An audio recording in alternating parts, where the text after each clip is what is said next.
మన ప్రభు అయిన యేసుక్రీస్తు నామములో మీ అందరికీ శుభములు తెలియజేయచ్చు ఉన్నాను. ప్రియ దైవజనమా, షారోన్ మన్నాలో భాగముగా ఈ దినం మరొక వాక్య భాగమును ధ్యానించుకుందాము. దినవృత్తాంతములు 2వ గ్రంథము 13వ అధ్యాయము 12వ వచనము. దేవుడే మాకు తోడై మాకు అధిపతిగా ఉన్నాడు.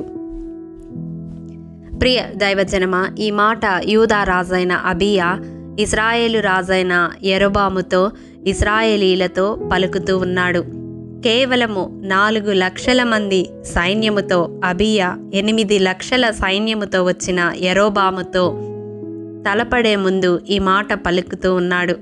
మరి మన జీవితాలలో మన శక్తికి మించిన, సామర్థ్యానికి మించిన సమస్యను జయించాలంటే దేవుడు మనకు తోడై మన అధిపతిగా ఉండి మన పక్షముగా యుద్ధము జరిగించాలి. అలా జరిగించాలంటే ఆనాడు యూదా వారు చేసిన పనులు మనము కూడా చేసేవారముగా ఉండాలి. ప్రియ దైవజనమా, అదే అధ్యాయము 10 నుండి 11 వచనాల వరకు మనం చూసినట్లయితే, మొదటగా దేవుణ్ణి విసర్జించని వారముగా మనము ఉండాలి. ఎటువంటి పరిస్థితిలో అయినా దేవుణ్ణి విసర్జించకుండా ఆయన్ని సేవించే వరముగా, ఆయన్ని హత్తుకునే వరముగా జీవించాలి.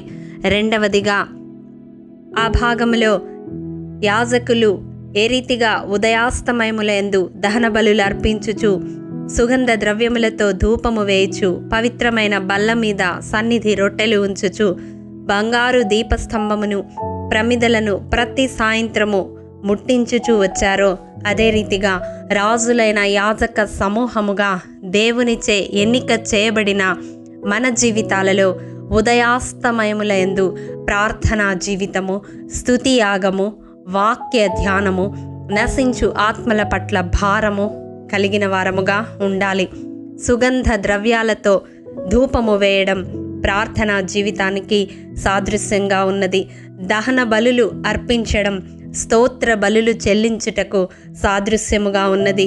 సన్నిధి రొట్టె ఉంచడము వాక్య ధ్యానమునకు సాదృశ్యముగా ఉంది. దీప స్తంభము అనేక ఆత్మలను దేవుని వెలుగులోనికి నడిపించే వరముగా, నశించు ఆత్మల పట్ల భారము కలిగిన బిడలుగా జీవించడానికి సాదృశ్యంగా ఉంది. అంత మాత్రమే కాదు, చివరగా చూసినట్లయితే దేవుడు నియమించిన విధులను జరిగించే వారముగా ఉండాలి. అక్కడ మనం చూసినట్లయితే, మేము మా దేవుడైన యెహోవా ఏర్పరచిన విధిని బట్టి సమస్తము జరిగించుచున్నాము అని పలుకుతూ ఉన్నాడు. అవును, ఇది వాక్యానుసారమైన జీవితానికి సాదృశ్యముగా ఉంది. ఈ లక్షణాలన్నీ మనలో ఉంటే దేవుడు మనకు తోడై ఉండి, మనకు అధిపతి అయి ఉండి, మన శక్తికి మించిన, మన సామర్థ్యమునకు మించిన సమస్యలను జయించడానికి మన పక్షముగా యుద్ధము జరిగిస్తాడు. ఈ వాక్యము వింటున్న ప్రియ సహోదరుడా, సహోదరి, నీ జీవితంలో నీ శక్తికి మించిన సమస్యలతో సతమతమవుతూ ఉన్నావా? నీవు పరిష్కరించలేని సమస్యలు నిన్ను చుట్టుకొని ఉన్నాయా? అయితే దేవుడు ఈ దినం ఈ వాక్యము ద్వారా మాట్లాడుతూ ఉన్నాడు. ఆనాడు యూదావారిలో ఏ లక్షణాలు ఉన్నాయో అవి నీలో ఉంటే నీ పక్షముగా దేవుడు నీ యుద్ధాన్ని జరిగిస్తాడు. నీ సమస్యను పరిష్కరిస్తాడు.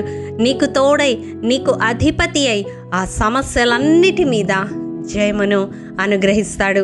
మరి దేవుణ్ణి విసర్జించక నీ జీవితంలో ప్రార్థనా జీవితాన్ని, స్తుతి యాగమును, వాక్య ధ్యానమును, వాక్యానుసారమైన జీవితమును, నశించు ఆత్మల పట్ల భారమును కలిగి ఉండడానికి ఒక తీర్మానం తీసుకుంటావా? తీసుకుంటే ఈ ప్రార్థనలో ఏకీభవించు. మహాఘనుడా, మహోన్నతుడా, నీ పరిశుద్ధ పాదములకు వందనములు. దేవా, విత్తబడిన వాక్యమును ప్రతి హృదయములో నూరంతలుగా ఫలింపచేయండి. ఎవరైతే వారి శక్తికి మించిన సమస్యలతో పోరాడుతూ ఉన్నారో అట్టి వారిని వాక్యము ద్వారా సంధించండి.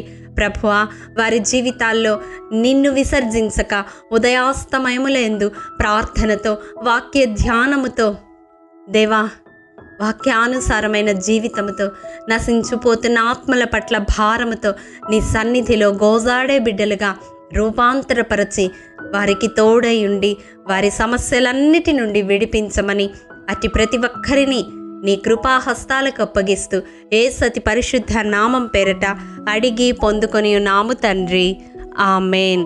ప్రియ దైవజనమా, అనుదినము షారోన్ మన్నా ద్వారా అడగబడుచున్న నెంబర్ ఇన్ బైబిల్ క్విజ్ ప్రశ్నలకు సమాధానములు ప్రతి నెల మొదటి వారము కామెంట్ బాక్స్లో పోస్ట్ చేయబడతాయి. కాబట్టి గమనించి మీకు తెలియని ప్రశ్నలకు సమాధానములు తెలుసుకొనగలరని ప్రభు పేరట మనవి చేయుచూ ఉన్నాము. ప్రియ దైవజనమా, ఈ దినం నెంబర్ ఇన్ బైబిల్ క్విజ్ ప్రశ్న: యాకోబు ఎవరి వద్ద 100 వరహాలకు తన గుడారాలు వేసిన పొలము యొక్క భాగమును కొనెను? మీ సమాధానములు మాకు తెలియజేస్తారు కదూ. ప్రభు కృప మనందరికీ తోడైండునుగాక, ఆమేన్. ప్రియ దైవజనమా, ఈ దినము జన్మదినము, వివాహ దినము జరుపుకుంటున్న వారికి షారోన్ గ్రూప్ తరపున హృదయపూర్వక శుభాకాంక్షలు తెలియజేయుచూ ఉన్నాము. దేవుడు శ్రేయస్కరమైన ఆశీర్వాదములతో ఈ సంవత్సరాది నుండి సంవత్సరాంతము వరకు మిమ్ములను నింపాలని ప్రార్థిస్తూ ఉన్నాము. ఆమేన్.